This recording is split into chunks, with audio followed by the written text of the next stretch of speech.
Before I get started with today's video, I just want to tell you to please subscribe or follow me on two different platforms. Number one, Patreon, and number two, Instagram. The links are in the description below. As you know, on Patreon, I put out a new video every week just for my Patreon subscribers. And Instagram, well, you know, I started doing that because it turns out that I'm going to be traveling quite a bit, and I figured that it would be fun to take pictures and have a little registrar of all the things I'll be doing over the next few months. Yeah, and so it's just I don't know if I'm really going to keep it up, but for now I am keeping it up. So please go and subscribe to the Instagram. So those two things. So let's get started with the video.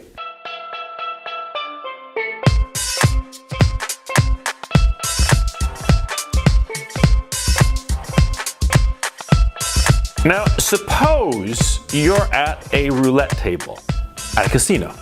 You're at a roulette table, and there are, what are the numbers on a roulette table? There are 36 numbers, right? 36 slots plus 0 and double 0, right?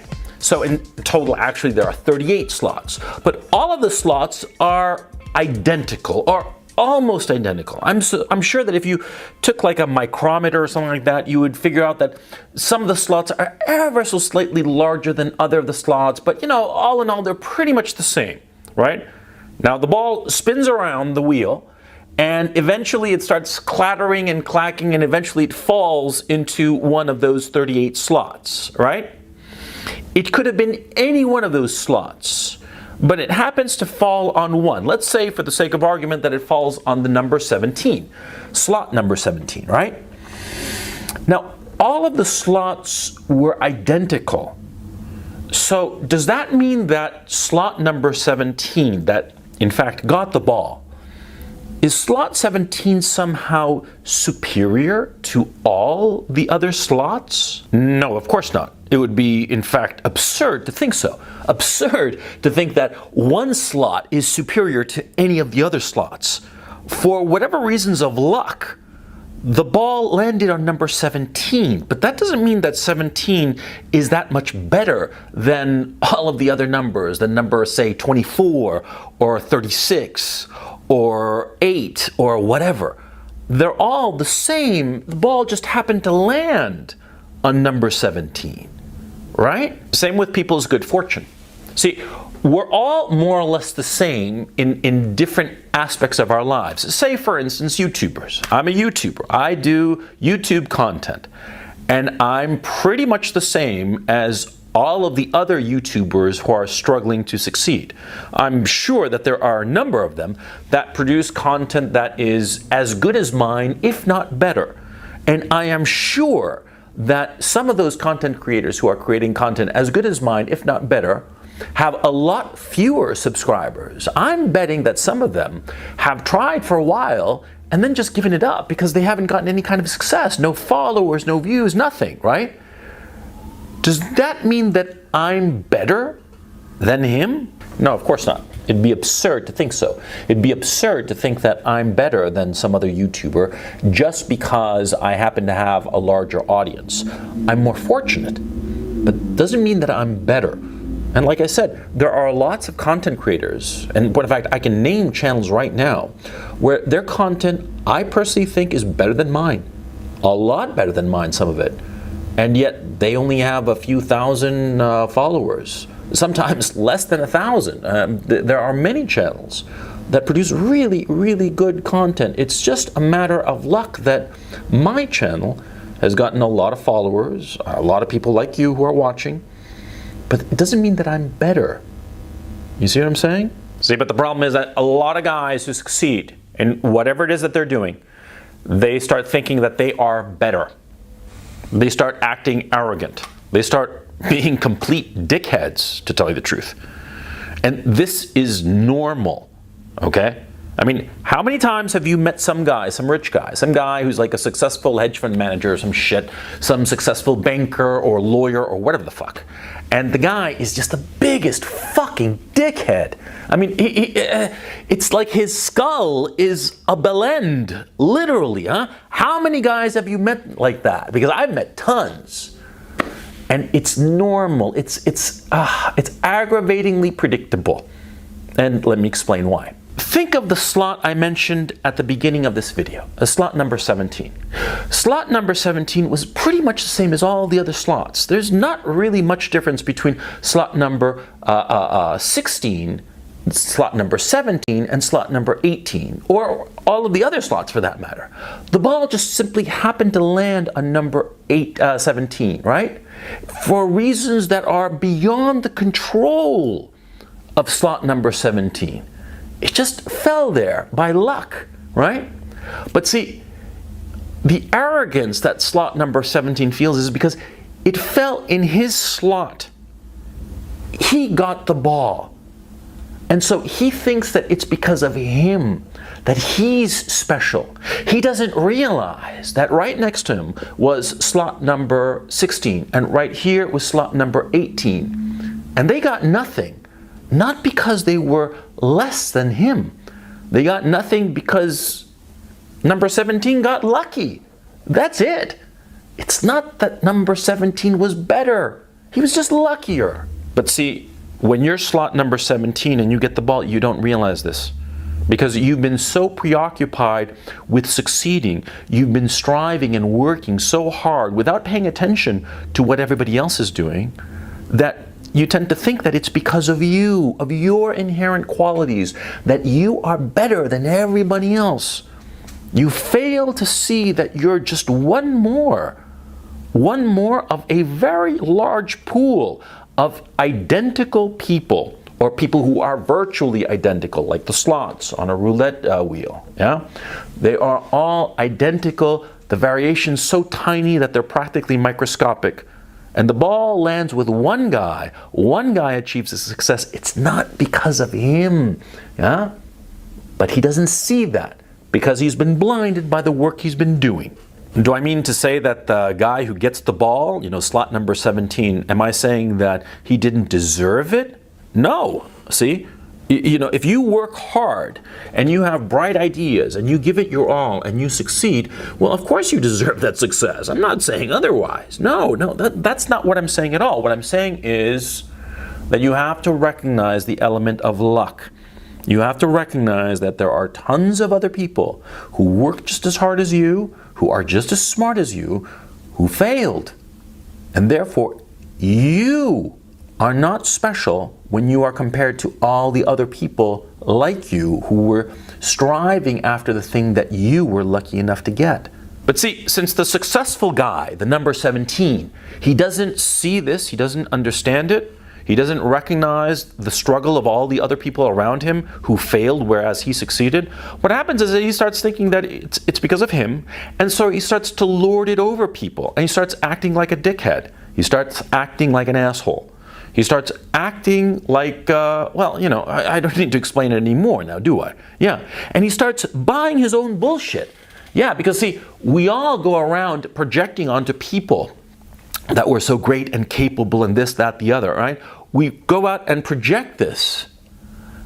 And we don't really believe it. Not really. We say this shit. We say, oh yes sir, I can do this. I can manage this project or do this thing for you or be a great supplier to your company or whatever the fuck. We lie our asses off, right? Because we're not really sure, but we figure, fuck it, we're gonna lie so that we get the sale, so that we get our foot in the door, right?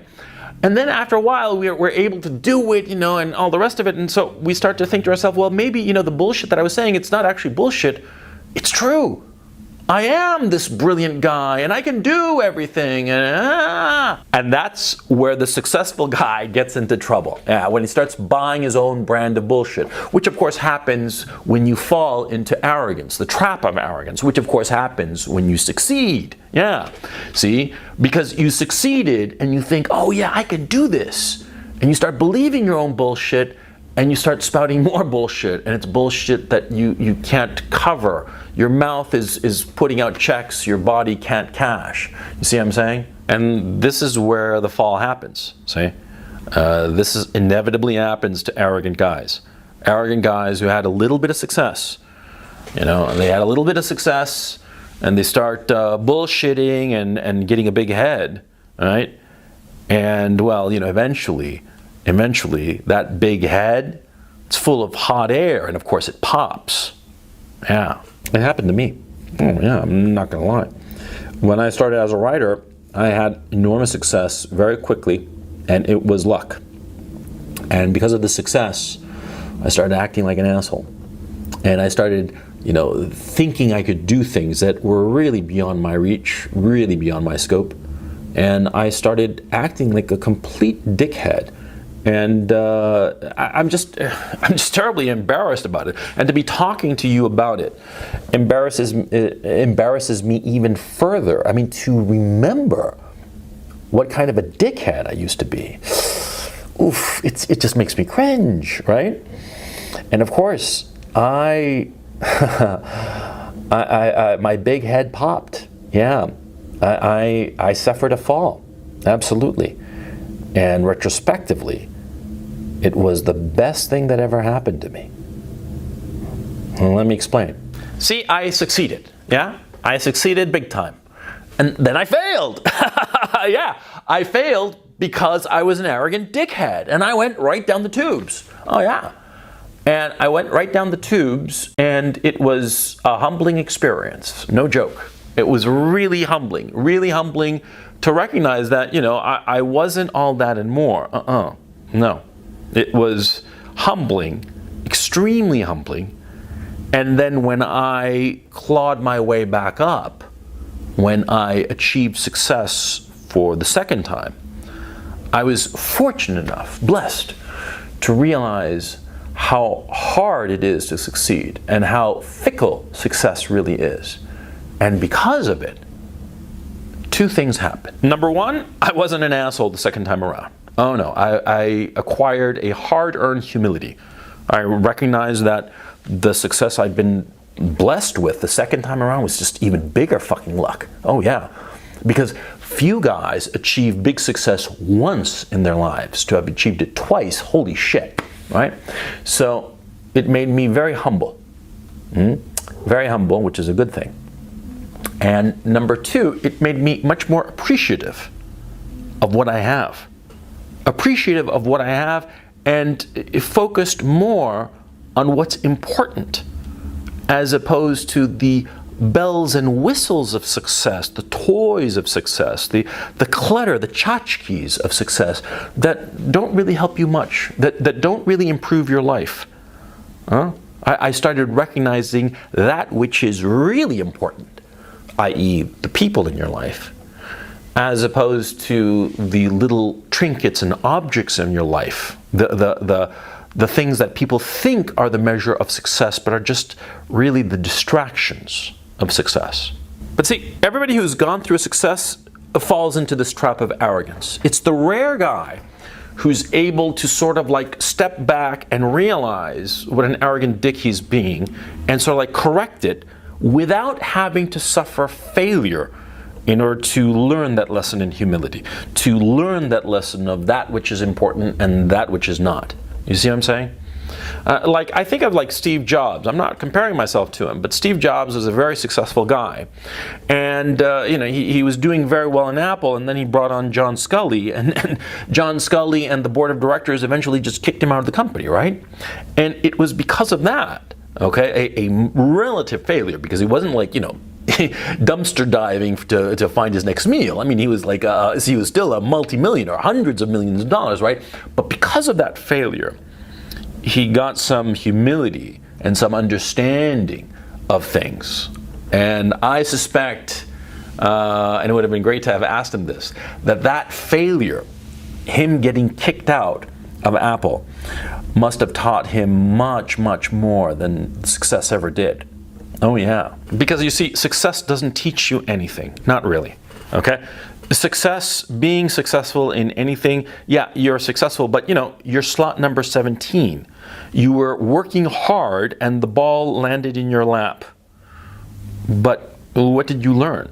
Nothing. Not really. It's only failure. That's the only teacher that you'll ever have in life. And that's why accumulating failures is so important. You see what I'm saying?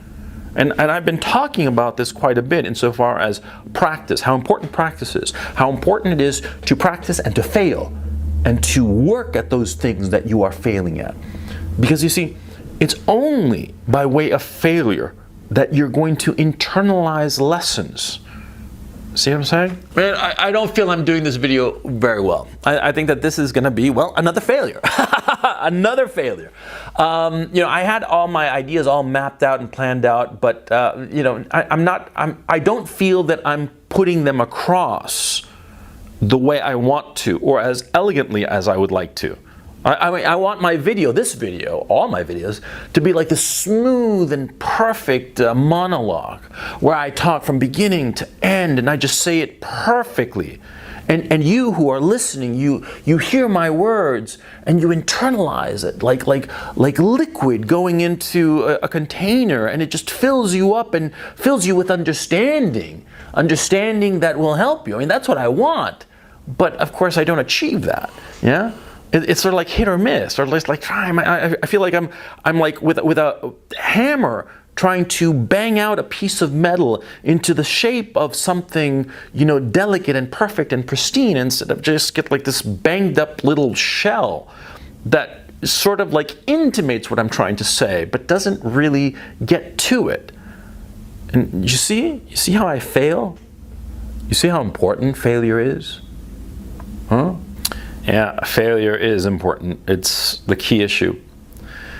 If you find yourself acting like a dickhead, if you find yourself, you're successful and you got zeros in the bank, right? And people smile at you and they want to shake your hand and they think that you're all that and more. And you catch yourself acting like a dickhead and talking like a know-it-all and acting towards other people with more humble occupations than your own. Talking to them in a condescending way, in a disrespectful way, looking down on them. That's when you have to stop. And you have to stop and look at yourself. And you have to ask yourself, hand to heart, are you that fucking great that you can look down on other people and belittle other people and perhaps even humiliate and insult them? Are you that fucking great? That fucking better than they are? Because if you're that superior, well, okay, fine. Okay, you're so superior that you can belittle others and insult them and make them feel like shit. If you're so superior. But if you're not, then you're just an asshole now, aren't you?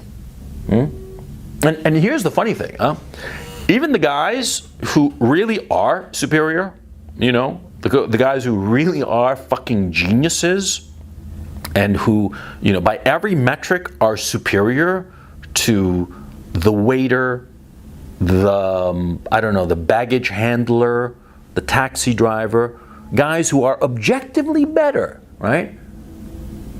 They make it a point never to be an asshole, to never act in that arrogant and despective way towards others. Because it's just fucking wrong.